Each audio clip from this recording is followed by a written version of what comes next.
అభివృద్ధి ఎక్కడా అన్నటువంటి ప్రశ్నలకి సమాధానాలు వెతుక్కుంటూ పోవడం అన్నటువంటిది అవసరం లేదు.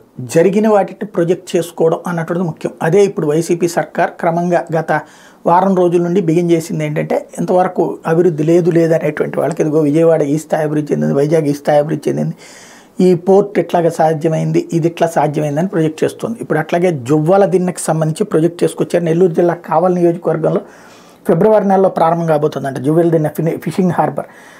2 బ్రేక్ వాటర్స్ నిర్మాణ పనులు 100% పూర్తయినాయి. అడ్మినిస్ట్రేటివ్ శీతలగడ్డంగి అంటే గోడౌన్ అనమాట.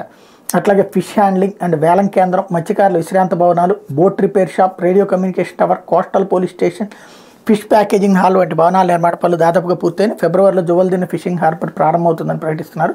ప్రాజెక్టు వ్యయం 394 కోట్లు, రాష్ట్ర ప్రభుత్వం వాటా 256 కోట్లు, కేంద్ర ప్రభుత్వం వాటా 138 కోట్లు. దేశంలో ఎక్కడా లేని విధంగా ఒకేసారి 8 ఫిషింగ్ హార్బర్లు కేంద్రం ఇచ్చినటువంటి నిధుల్ని సద్వినియోగం చేసుకుంటూ వేగంగా తీసుకెళ్తున్నారు.